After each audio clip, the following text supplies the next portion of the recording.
Women claim many and varied examples of how they've been oppressed by men in the workplace, how they've not been allowed to do certain jobs, how they've been kept out of legal and political decision-making, how the brilliance of women has been suppressed. There's still huge institutional gender discrimination against women, and we have to recognise that. We're not reminded that society much prefers to send men into battle, down mine shafts, up telegraph poles and into sewers, and they'll certainly not tell you why society is happy to send men into danger whilst protecting women from the same. Women often complain about men not doing housework. Indeed, in Spain, there's a new legal right for women to claim grounds for divorce if the husband doesn't do a share of the housework. Needless to say, there's no equivalent obligation for her to earn a share of the income. Housework? What the hell is it coming down to housework for? You know, I mean, when am I going to turn around? You turn around to your wife and say, well, look, darling, I earn sort of 30,000 a year, so you've got to work your butt off, and I want you to earn 30,000 a year. And if you don't, I want to do something about it. I'm going to do less of this or less of that. You don't, do you? But men don't have this selfish female attitude. They don't want her to do her fair share outside of the home as well as raise children. Everybody loses. It's up to families to decide how they'll live together, not government. One of my brothers, who's 10 years younger than me, he got married to a young feminist, and God, she was a pain in the bum.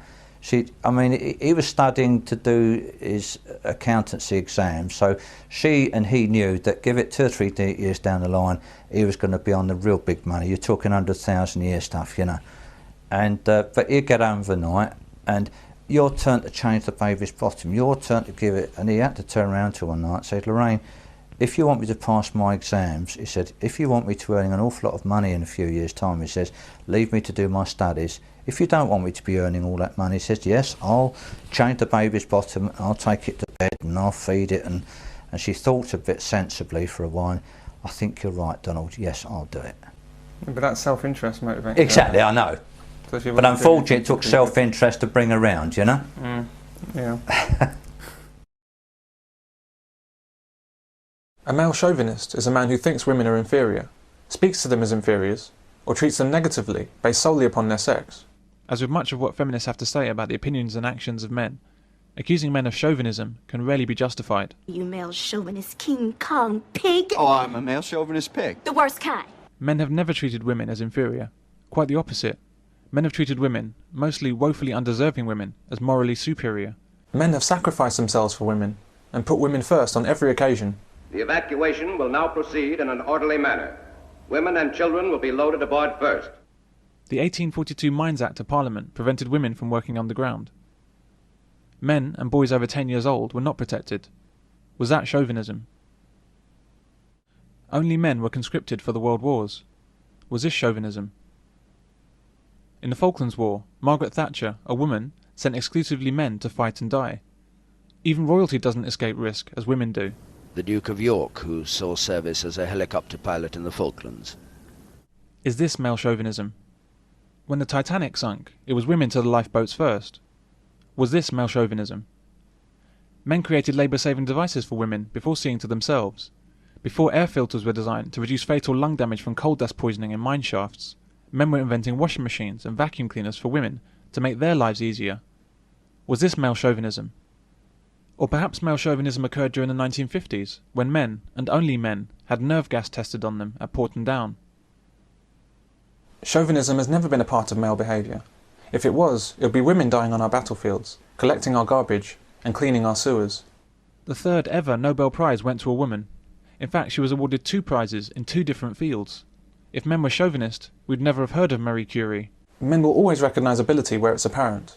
However, where men doubt the abilities of a superior, whether male or female, they're unlikely to willingly follow them. You do not piss around, am I clear?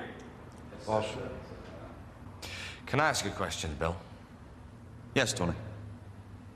You ever been a station officer before? No. No, I haven't. General, I'm going to need a military liaison with intel background and Russian contacts. You got it. Oh, and General, make sure he's willing to take orders from a woman. The fact is that men respect ability. If a woman has it, no problem. If she doesn't have it, there's a big problem. This female general probably doesn't know what a bullet looks like, and has certainly never faced one. Men have to earn respect from other men, regardless of station. What happened to saluting an officer when he leaves the room?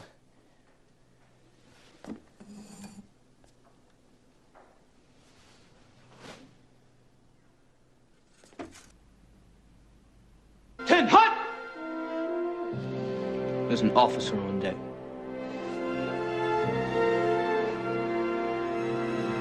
The problem with women is that when they fail to earn respect, they hold up their sex like some kind of shield to disguise their incompetence. My wings are like a shield of steel. That's why women promoted in the armed forces is such a travesty. They haven't proven themselves, they can't do the job, yet men must follow their orders, or else they have a problem with women. Men don't have a problem with women, they have a problem with incompetence. It may get them killed.